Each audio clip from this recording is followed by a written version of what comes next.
कांग्रेस की मासिक बैठक में 2027 विधानसभा चुनाव की तैयारी। बुलंदशहर में जिला कांग्रेस की मासिक बैठक में 2027 विधानसभा चुनाव की तैयारी जोर। भाजपा के खिलाफ आंदोलन और महंगाई, बेरोजगारी, किसान समस्या, कानून व्यवस्था जैसे जनहित मुद्दों पर सड़क पर उतरना। गांव-गांव जनसंवाद कार्यक्रम चलाए जाएंगे। 15 दिन में ब्लॉक, नगर, मंडल कमेटियों की समीक्षा। निष्क्रिय लोगों को हटाकर नए कार्यकर्ताओं को मौका। बूथ स्तर पर सक्रियता बढ़ेगी। बुलंदशहर कांग्रेस जिलाध्यक्ष जियाउर रहमान ने भाजपा को जनविरोधी बताया। पूर्व जिलाध्यक्ष सुभाष गांधी समेत नेताओं ने ब्लॉक नगर स्तर पर संगठन मजबूत करने का संकल्प लिया। युवा कांग्रेस की किसान नौजवान बचाओ यात्रा 7 मई को खुर्जा से शुरू होगी। किसान और नौजवान की हालत, रोजगार की कमी, महंगाई, भाजपा पर धर्म जाति में उलझाने का आरोप। पश्चिमी यूपी अध्यक्ष पारस शुक्ला, राष्ट्रीय महासचिव विशाल चौधरी, संयोजक रजत यादव। जिलाध्यक्ष जियाउर रहमान ने यात्रा के ऐतिहासिक स्वागत की बात कही। युवा कांग्रेस ब्लॉक नगर में जनसंपर्क कर रही है। कुल मिलाकर कांग्रेस ने बुलंदशहर में जमीनी आंदोलन और संगठन विस्तार दोनों पर जोर दिया है। 7 मई की यात्रा इसका पहला बड़ा कार्यक्रम है। मौके पर जानकारी देते हुए बताते 1 जियाउर रहमान जिला अध्यक्ष कांग्रेस बुलंदशहर और पारस शुक्ला और विशाल चौधरी। हमारे संवाददाता प्रदीप पंडित बुलंदशहर से। वही अब बर्बाद होते जा रहे हैं। तो मैं समझता हूं कि कांग्रेस के बिना भारतीय जनता पार्टी को देश से भगाना, राज्यों से भगाना मुश्किल है। निश्चित रूप से मैं आपके माध्यम से लोगों से ये कहना चाहता हूं कि ये वक्त है कांग्रेस को सशक्त करने का, राहुल गांधी जी को सशक्त करने का, प्रियंका गांधी जी को सशक्त करने का। और लोगों को ये समझ लेना चाहिए कि कांग्रेस पार्टी ही भारतीय जनता पार्टी का अंतिम विकल्प है। हमें इसको मजबूत करना होगा, देश बचाना होगा, संविधान बचाना होगा, लोकतंत्र बचाना होगा। प्रोग्राम जी, ये किसान नौजवान बचाओ यात्रा है, हमारे सहारनपुर से शुरू हुई। इसमें हजारों युवा, हजारों किसान इस यात्रा में हमारे साथ चले। 7 से 8 किलोमीटर की हमने पद यात्रा की। उसमें माननीय हमारे राष्ट्रीय अध्यक्ष उदय भानु जी हमारे साथ रहे।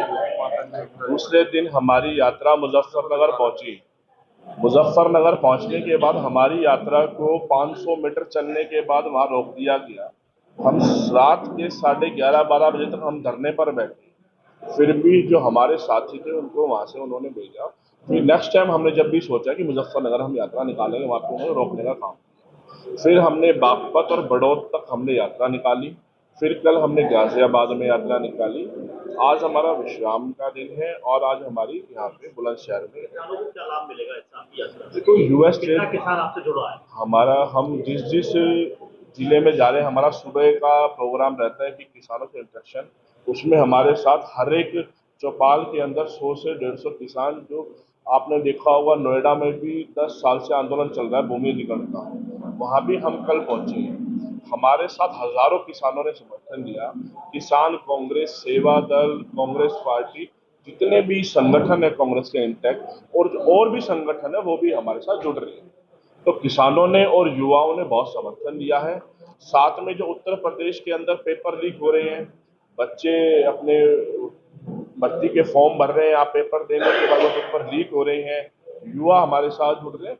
किसान और नौजवान इस यात्रा में बहुत ही भारी संख्या में हमें समर्थन मिलेगा। और मुजफ्फरनगर से लेके ऊपर तक की यात्रा करेंगे, किसानों को क्या लाभ मिलेगा, किसानों को क्या फायदा? सबसे पहले तो मैं आप मीडिया कर्मियों का दिल से धन्यवाद करता हूं कि आपने किसानों और नौजवानों की आवाज़ को उठाने के लिए हमें अपना कीमती समय दिया। जहाँ तक बात युवाओं के संचलन की है, जो पद संचलन युवाओं द्वारा निकाला जा रहा है, उसमें किसान कांग्रेस पूरी तरह से इनको समर्थन दे करके हर तरह से साथ है। आज किसान, चाहे मुआवजे की बात हो, चाहे किसानों के बच्चों को रोजगार की बात हो, दोनों में ही किसान प्रताड़ित हो रहा है। जैसे जेवर क्षेत्र में सरकार जमीन का अधिग्रहण जबरन कर रही है। जो गांव पूरी तरह से देहात क्षेत्र में है, उनको भी शहरीकरण दिखाकर उनको 2 गुना मुआवजा दे रही है, जबकि मुआवजा 4 गुना मिलना चाहिए। 2025 में एक समझौता हुआ जेवर क्षेत्र के किसानों से, प्रशासनिक अधिकारियों का, कि जो भी जमीन अधिग्रहित होगी उस जमीन का 4 गुना मुआवजा दिया जाएगा, और जिस किसान की जमीन अधिग्रहण किया जाएगा उनके बच्चों को रोजगार दिया जाएगा, एक परिवार से एक बच्चे को रोजगार दिया जाएगा। तीसरा जो कॉन्ट्रैक्ट हुआ है, जो रिटन कॉन्ट्रैक्ट है किसानों के साथ, उसमें यह है कि परिवार के सभी बच्चों को 5 लाख रुपया एक्स्ट्रा मुआवजा दिया जाएगा। लेकिन सरकार और प्रशासनिक अधिकारी दोनों ही अपनी बात से मुकर रहे हैं। ना तो ठीक से मुआवजा मिल रहा है किसानों को, ना बच्चों को रोजगार मिल रहा है, और ना ही जो बच्चे हैं उनके, जिनको एक्स्ट्रा मुआवजा की बात थी 5 लाख रुपया की, एक पैसा किसी को नहीं दिया जा रहा है। ये बड़ी शेमफुल बात है, किसानों की ठगी है, किसानों के साथ अत्याचार है, किसानों के साथ अन्याय है, और किसान धरना प्रदर्शन करते हैं तो इस बात पर भी ना तो सरकार कोई ध्यान देती है और ना ही वहां का प्राधिकरण कोई ध्यान दे रहा है। किसान आज मजबूर है, मजबूरी में किसान अपनी जमीन को लुटा रहा है।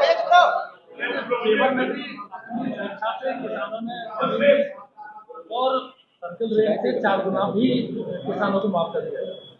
3 बार मुआवजा ले चुके वो लोग, और घोषणा भी मुख्यमंत्री ने की है कि सर्किल रेट का 4 गुना। एक तो सबसे बड़ी बात यह है कि जो हमारी जमीन अधिग्रहित हो रही है उनका मुआवजा ही, उनका सर्किल रेट ही नहीं बढ़ाया गया।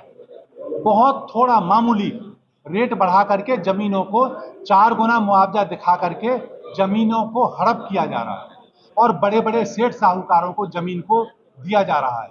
जो जमीन हमसे बहुत सस्ते मूल्य पर ली जाती है उसको बड़े रेट पर, ऊंचे रेट पर प्राधिकरण और सरकार उन साहूकारों को देने का काम कर रही है, जिससे किसान अपने आप को ठगा हुआ महसूस करता है। क्या करेंगे अगर मानो आपकी मांग नहीं मानी जाती तो क्या होगा?